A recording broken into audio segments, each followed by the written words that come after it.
Donc Xavier Dalmont, merci d'être avec nous. Tu ne marcheras jamais seul. C'est votre livre souvenir, 42 ans de radio. Vous êtes rentré à peu près dans tous les foyers périgordins grâce à Radio Croquant, Radio Périgord, puis France Bleu Périgord. C'est cette histoire que vous racontez dans ce livre souvenir, un livre plein de reconnaissance et d'amour pour les gens qui vous ont aidé. Même si plus jeune, votre rêve, c'était d'être footballeur.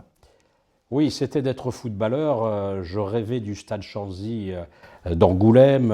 Je rêvais d'être footballeur professionnel. Et puis un jour, à l'âge de 10 ans, des gros soucis de santé au niveau du dos, on fait dire à un médecin, écoutez monsieur ou jeune homme, le sport c'est terminé. Dans un premier temps, je pense que c'est fini jusqu'à la fin de la croissance, aux alentours des 18 ans. Or en fait, on me dit non, je crois que c'est fini pour toujours. Donc plus de football, plus de ski, pas trop sauter dans les vagues, faire extrêmement attention à soi. Et donc oui, je le dis à un moment donné dans le livre, c'est un peu comme un pianiste à qui on coupe les mains, parce que je me dis mais je vais faire quoi? Et fort heureusement, parce que la vie est bien faite, à un moment donné, je vais croiser la rédaction du journal Sud-Ouest et je vais très vite comprendre qu'il y a dans cette rédaction des gens qui s'intéressent au sport. Et donc si on s'intéresse au sport, on approche les sportifs. Et si on approche les sportifs, on n'est pas loin du prêt. En gros, c'est ça. C'est la substitution. Oui, c'est ça. Je me dis, ben voilà, en côtoyant ces gens-là, je peux m'asseoir dans les vestiaires, je peux humer l'odeur du camphre, humer l'odeur de l'herbe. Et puis, ben, j'avais l'impression très rapidement de courir un petit peu avec eux. Et finalement, j'ai fait un marathon de 42 ans. Ça a été une résilience, en fait, quelque part. Oui, quelque part, oui, c'était... enfin, en tous les cas, ce qui est sûr, c'est que... Alors, j'ai toujours souffert quand même de ne pas pouvoir courir, de ne pas pouvoir pratiquer. Il y a même, pendant très très longtemps, je les regardais, je les enviais. Mais voilà, en fait, finalement, je me suis adapté parce que dans la vie, il faut s'adapter. Puis j'ai compris aussi, d'où le titre de ce livre, qu'il est important de regarder les personnes qu'on a autour de soi. Et que pour avancer, mais c'est le principe dans n'importe quel métier, dans n'importe quelle vie, c'est qu'on avance mieux quand on n'est pas trop mal accompagné et qu'on prend le temps de regarder qui est à côté. Alors vous avez de la chance parce que vous commencez à la radio, vous êtes très jeune, vous êtes encore au lycée, et puis à la création de Radio Périgord, vous êtes effectivement environné d'aînés bienveillants. C'est une chance aussi, ça. Alors ça, c'est une chance considérable. Moi, quand je dis que Radio France a considérablement changé la trajectoire de ma vie, c'est vrai. Merci à Guy Breton, merci à Thierry Bourgeon, Pierre Renucci, Bernard Lebeau, et puis merci aux personnes que j'ai rencontrées à côté. J'évoque Alain Pagès dans ce livre, évidemment Jean Bonnefond, qui est un ami, mais ces gens-là m'ont apporté tellement de choses. J'ai une culture musicale qui est très pauvre, une culture tout court peut-être, très pauvre, et ces gens-là m'ont enrichi. Vous avez une anecdote, hein, Jean Bonnefond, il candidate comme vous pour entrer à Radio Périgord. Et vous vous rencontrez devant le bâtiment et bon, il aurait pu dire, bon voilà, c'est de la concurrence, mais... Non, pas du tout. Non, tout de suite, j'ai capté l'homme qu'il est, quelqu'un d'extrêmement gentil, tourné vers l'autre. Et puis, les tests se passaient dans la mairie actuelle, c'était la CCI à l'époque. Et là, on se croise et il me dit, vous êtes, je dis, vous aussi, vous venez pour les tests. Et puis, il se passe quelque chose, et c'est une histoire d'amitié qui est vivace, encore plus aujourd'hui. L'élégance de Jean Bonnefond. Oui, l'élégance, effectivement, avec un grand E. Jean, et j'ajoute toujours la Jean, son épouse. Bien évidemment. Alors, grâce à ce livre, grâce à vos souvenirs, on revit cette époque formidable. C'était une révolution, la libéralisation de la bande FM. Hein, on vous dit, les gens vont dans les magasins, acheter des transistors, etc. Et donc là, création de l'antenne Radio Périgord. Et là, il y a un détail qui m'amuse, c'est que vous ouvrez l'antenne. Et là, avec Alain Pagès et Jean Bonnefond, vous êtes dans la voiture pour écouter ce que ça donne. Ah mais oui, parce qu'il est 5h45 du matin, nous sommes le 26 octobre 82, la régie est pleine, il y a un moment d'émotion terrible. C'est terrible et très beau peut-être, et surtout très beau. Et quand l'antenne est ouverte par Alain Pagès, il sort de l'antenne à 7h du matin, donc il ouvre à 5h45, et avec Alain, Jean, on saute dans la voiture d'Alain Pagès, et on tourne dans les rues de Périgueux et on écoute les radios et on se dit putain ça marche, c'est extraordinaire, ça marche. Et on est comme des gosses. C'est magique la radio. Oui, j'adore la radio pour ça, parce que la radio c'est l'imaginaire. Je sais bien que les choses aujourd'hui ont changé, je sais bien que la caméra est là aujourd'hui pour la radio, c'est la vie, c'est comme ça. Mais la radio c'est l'imaginaire, la preuve Sébastien, on m'imaginait grand, brun, barbu et frisé. Bon, on n'est pas très loin de la Pas réalité. très loin, ouais, et surtout pour les frisures. Bon, c'était l'époque aussi où sur les ondes, les accents chantaient. Ouais. L'indicatif, c'était Péragude. Oui, oui, Et on savait qu'on était en Périgord. oui, les accents chantaient et les accents, on ne les gommait pas. Je crois que ce qu'il y a de pire dans une radio locale, c'est quand on dit à quelqu'un supprime ton accent. Mais c'est stupide. L'accent fait partie de la culture de ce département. Est-ce qu'on demanderait aujourd'hui à Jean-Michel Apathy de couper son accent? Alors avant d'être journaliste sportif, les plus jeunes ne le savent peut-être pas, vous avez été animateur. Oui. Et alors là, j'ai eu mal pour vous. Une des premières émissions qu'on vous confie, c'est Famille, je vous aime. Oui. 2h15 Ouais. d'antenne avec une famille qui raconte sa vie. Mais ça doit être terrible. Oui, c'est un énorme tunnel et on aperçoit au loin, mais vraiment très très loin, la lumière étant la fin de l'émission et j'avais l'impression que je n'allais jamais y arriver. En plus, le directeur de l'époque me dit, presque pour me rassurer, Monsieur Dalmont, ne vous inquiétez pas, l'équilibre parole-musique le soir change, vous avez 10 minutes de temps de parole, 3 minutes de disque. C'est énorme. 10 minutes, c'est énorme, énorme. Et donc, il fallait que la famille parle du métier, du papa ou de la maman, si possible que les enfants soient là. Et il fallait tenir, voilà, 2h15. La première émission, je revois encore le directeur et puis le directeur des programmes qui me faisaient des signes en régie avec le pouce. Vas-y, c'est bon, tu la tiens, tu la tiens. Bon, l'émission a tenu quelques mois, mais pas plus. Et puis donc ça, c'est savoureux comme le hit parade, le top 50 version périgourdine, Ouais. où Péragude dépasse Ouais. les plus grands. Mais ça, je suis très très fier de ça encore aujourd'hui, parce que je voulais pas un hit parade qui soit calqué sur les ventes. Je voulais un hit parade qui corresponde au Périgourdin. Alors effectivement, je voyais ça un petit peu comme un match, hein. C'est-à-dire que je disais, Péragude, la dame pigeonnière, ils se sont retrouvés premiers parce que forcément, tous les Périgourdins téléphonaient. Et puis, forcément, je me disais, est-ce qu'ils vont être détrônés ce soir? Et donc, je mettais une espèce de pression. Et c'est pour ça que Bruce Springsteen s'est retrouvé en difficulté. Michael Jackson n'avait plus ses appuis habituels. Et donc, du coup, c'est Péragude qui était devant. Mais c'est vrai que, vous le savez, Sébastien, Jean Bonnefond et Patrick Salinier ont un sens de la danse assez extraordinaire. Et là, il y avait 1500 appels. Oui, Standard, en 2h15, le directeur venait du côté du standard, il était fou de joie et les standardistes n'arrêtaient pas. 1500 coups de téléphone, c'est énorme en 2 heures, c'est vraiment beaucoup. Surtout entre 20h et 22h, pour le replacer dans le contexte. Alors il y avait ce côté un peu, c'est ce qui est très bien retranscrit dans ce livre, ce côté un peu saltimbanque. Ouais. C'est ça qui est magique aussi. Oui. C'est qu'il y a beaucoup de travail, Oui. mais derrière il y a une atmosphère un peu foutraque, un peu saltimbanque. Ah, c'est normal. on a beaucoup, beaucoup, beaucoup rigolé, que ce soit à l'animation ou à la rédaction. Il y avait même des moments où le rire était tellement fort qu'il fallait qu'on se calme un petit peu, que ce soit à l'antenne ou hors antenne. Mais vous savez, dans ce métier-là, vous avez l'animation et vous avez le journalisme. C'est un peu comme en mathématiques, il y a un ensemble commun. Moi, l'animation m'a beaucoup aidé pour le journalisme.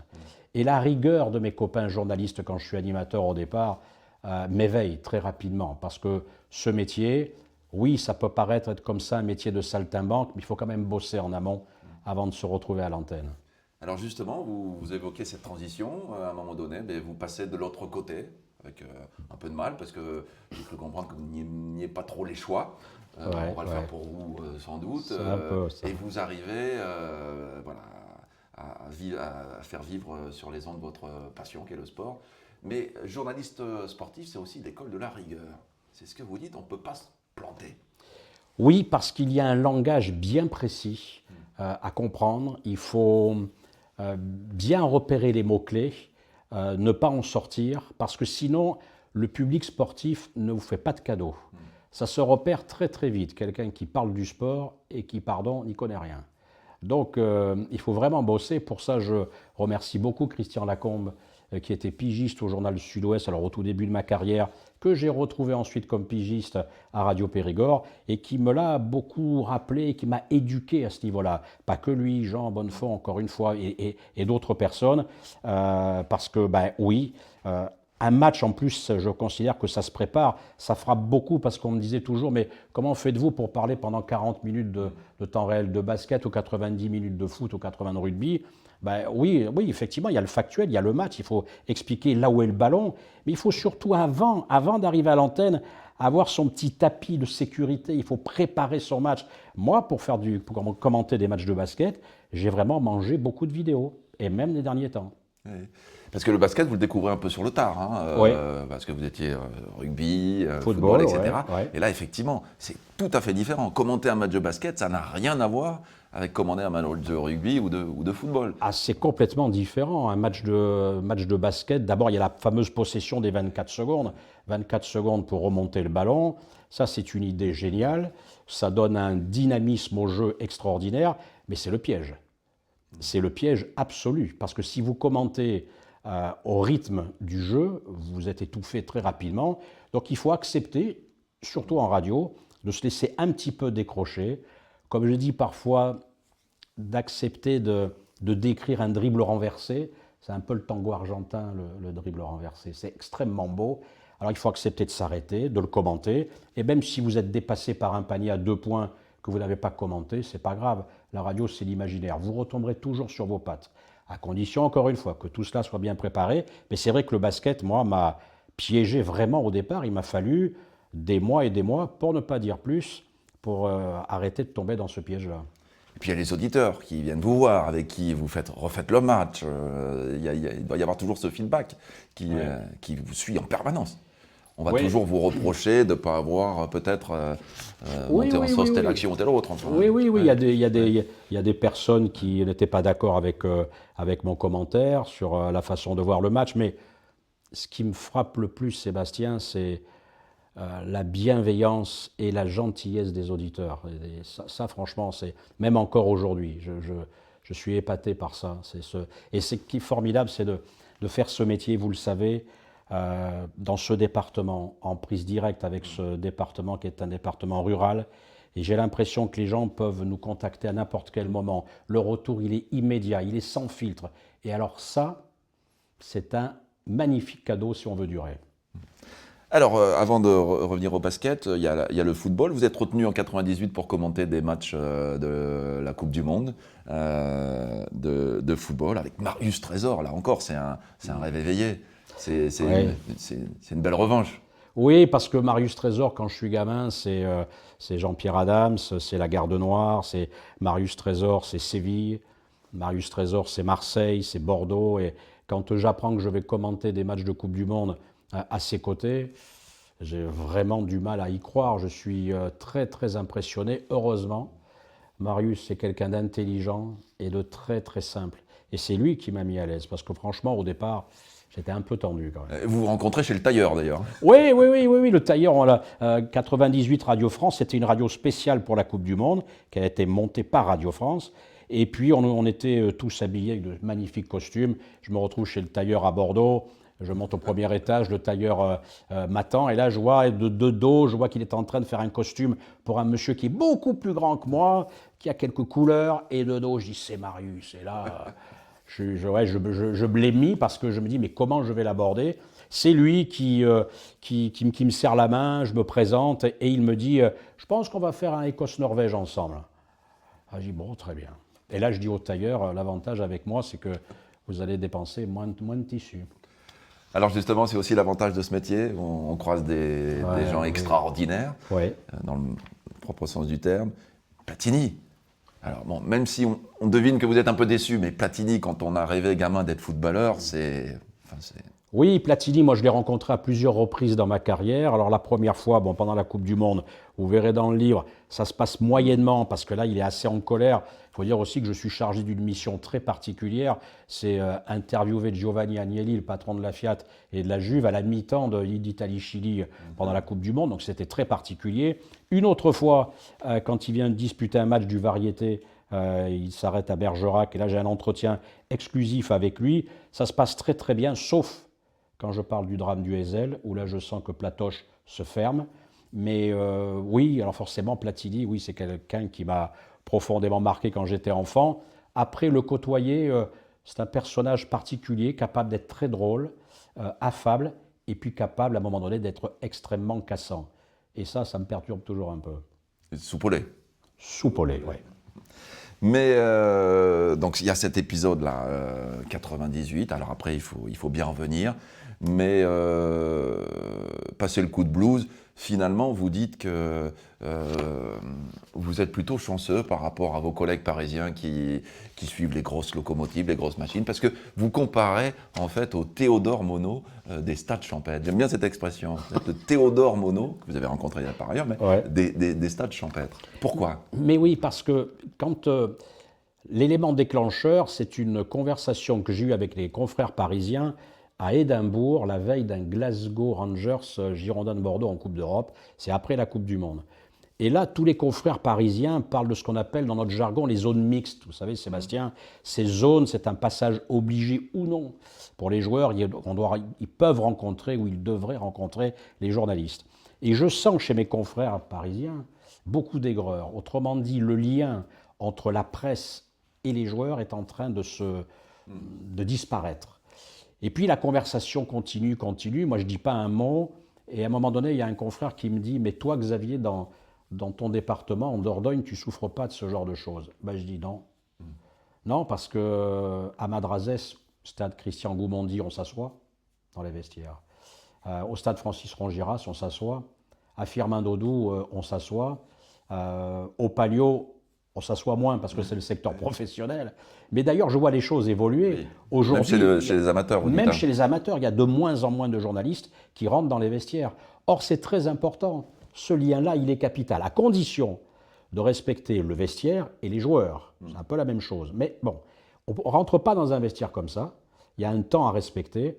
Mais après, si on s'assoit dans le vestiaire, si on accepte, j'allais presque dire, de pleurer ou de rire avec les joueurs, alors là, il y a un respect qui s'instaure, il y a un lien de confiance. Et ce lien de confiance, Sébastien, ça génère quoi? Donc de la confiance, mais ça génère de l'information. Et oui, c'est à un moment donné, il y a de la complicité entre le joueur et le journaliste. Et si chacun se respecte, c'est plutôt pas mal, ça peut donner de belles choses. et un simple regard peut vous indiquer beaucoup de choses. Ah oui? D'attendre, Ah oui.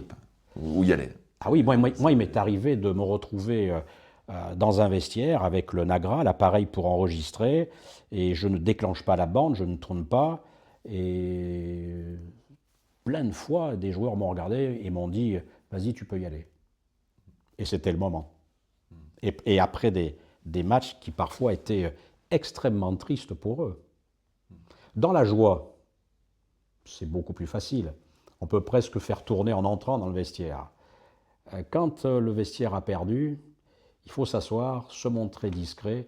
Encore une fois, accepter les larmes des joueurs, parce que j'en ai vu pleurer énormément. Eh bien, il faut attendre. Voilà, respecter ce moment-là. Des coachs aussi, vous en avez vu Ouais. Ouais, j'ai vu des coachs pleurer, peut-être plus de présidents que de coachs, mais j'ai vu des coachs dans une détresse incroyable parce que certains savaient que l'aventure allait se terminer. Et moi, c'était un crève-cœur parce que ce qui compte le plus pour moi, c'est l'humain. Je me fous de savoir si c'est un bon coach. Je me fous de savoir si c'est un bon joueur. Ce qui m'intéresse, c'est l'homme. C'est ça qui est important. Et quand à la fin d'un match très très loin du Périgord, un coach une fois est venu me voir et m'a dit Xavier, c'est fini, je vais être viré. C'était terrible. J'ai pas dormi de la nuit parce que je savais qu'il avait raison, que l'aventure allait se terminer. Et humainement, c'était dur pour moi, quoi. C'était dur pour lui, mais c'était aussi dur pour moi. Alors après, ce qui est très gratifiant, c'est que ce coach-là ou ces coachs-là, il y a des liens d'amitié qui existent encore aujourd'hui, quoi. Et donc on se voit, on se téléphone et on parle de tout sauf du sport concerné. Alors, être journaliste sportif, c'est être aussi sur les routes, dans les aéroports, dans les chambres d'hôtel, tout seul, manger tout seul. Alors, vous vous observez, donc ça vous fait passer le temps. Et puis, il y a un très beau passage aussi dans ce livre sur un hôtel près de l'aéroport de l'Île-les-Quins, si mes souvenirs sont bons, avec un vieux monsieur qui sert il est à l'accueil, et vous allez nouer une amitié. Il ne connaît même pas votre prénom. Non, moi je connais son prénom, lui il ne connaît pas mon prénom, il m'appelle le journaliste, il est maître d'hôtel, alors il fait ça vraiment très très très très bien, et il y a des liens d'amitié qui se créent. Jusqu'au jour où il m'annonce qu'il va partir à la retraite. Et ça, il était peiné et j'étais peiné parce que ce soir-là, j'ai compris qu'on ne se reverrait jamais. Et voilà, donc j'ai voulu raconter cet homme. Pourquoi? Parce que dans ces moments-là, quand vous êtes tout seul, un sourire, une main, un verre gentiment offert, mais là je vous laisse découvrir dans le livre la qualité du verre, parce que c'était un verre d'exception. Et puis il était généreux, votre ami. Là. Oui, on va dire que c'était un verre comme on n'en fait plus. Et donc voilà, j'ai voulu raconter ça parce que c'est des moments forts, et puis parce que on s'attache peut-être, ça peut paraître des détails, mais dans ces moments-là, ce ne sont pas des détails. C'est, ouais, vous vous raccrochez vraiment à ça, parce que vous êtes loin de votre famille, tout simplement. Tout à fait, oui. Voilà. Il y a les grands, et puis il y a les auditeurs, les périgourdins. Et effectivement, vous mettez sur le même niveau un Platini, un Marius Trésor, que la femme du maire de Saint-André-d'Alas qui va vous faire une omelette aux truffes. Je vais même vous dire. Vous la mettez même au-dessus. Oui. Ah oui. Ah oui, oui, Parce oui. que vous savez que c'est pas du chiquet. Ah oui, oui, non, il n'y a pas photo. Ouais. Cette dame s'appelait André Magimel. Et comme je dis dans le livre, c'était pas une groupie de sortie de studio. Elle nous aimait vraiment. Elle connaissait les prénoms de nos enfants, de nos épouses. Elle connaissait tout. C'était un cœur comme ça. Et oui, ces gens, entre guillemets, inconnus, je les mets devant les gens qui sont connus. Parce que les retours que l'on a dans ce métier-là et dans ce département-là, c'est fabuleux, quoi. Franchement, c'est du nectar d'amour, quoi. Alors, si on sait le capter, et pour pas le voir, il faut quand même être très froid, c'est une récompense fantastique, voilà. C'est pour ça qu'on y reste. Oui, c'est pour ça qu'on y reste. Il y avait 2-3 possibilités à un moment donné dans ma vie pour quitter le Périgord, mais je ne pouvais pas quitter ce département pour 2 raisons. Un, parce que vivre loin de mon fils, c'était inconcevable pour moi. Et puis deuxièmement, je me suis dit, mais finalement, je fais ce métier, et vous en savez quelque chose, dans le département qui est l'un des plus beaux de France. Le plus beau. Le plus beau, merci. Le plus beau de France, et donc avec des gens qui sont extraordinaires. Il y a un taux de notoriété à France Bleu Périgord ou à ICI Périgord ou Radio Périgord à l'époque qui est extrêmement important. Et donc, quand je fais le tour de la Dordogne, on passe parfois dans des hameaux, il y a 2-3 personnes qui sortent de leur maison. Quand ils voyaient passer la voiture de la radio, j'avais l'impression que c'était la caravane du Tour de France. Parce que ces gens-là nous aiment, tout simplement. Et il faut leur rendre, en les respectant. Dernière question, après 42 ans où on s'est servi d'un micro pour cacher ses failles, sa timidité peut-être, quand on doit le raccrocher, ce micro qui nous attend transcendé, qu'est-ce qu'on se dit? On se dit que c'était bien. On se dit que ça passe très très vite. Je me souviens quand j'avais 18 ans, je me projetais des fois, et je me disais tiens, est-ce que tu seras beaucoup plus âgé, est-ce que tu feras encore ce métier? Mais ça passe à une telle rapidité que voilà, Puis après, je pense que faire ce métier, c'est une chance, quoi. C'est un métier extraordinaire. Vous vous levez le matin, vous connaissez à peine votre programme de la journée, quoi. Un fait divers peut arriver, la préparation d'un match, une rencontre. Mais enfin, il n'y a pas plus beau métier, quoi. Voilà, les jours se suivent et ne se ressemblent jamais. Quand ça se termine, il y a un petit pincement au cœur quand même, mais la vie continue. Et puis, il faut peut-être savoir arrêter, je l'espère, au bon moment. Merci Xavier. Merci. Tu ne marcheras jamais seul. C'est aux formidables éditions de La Lose. Merci. Merci. Merci.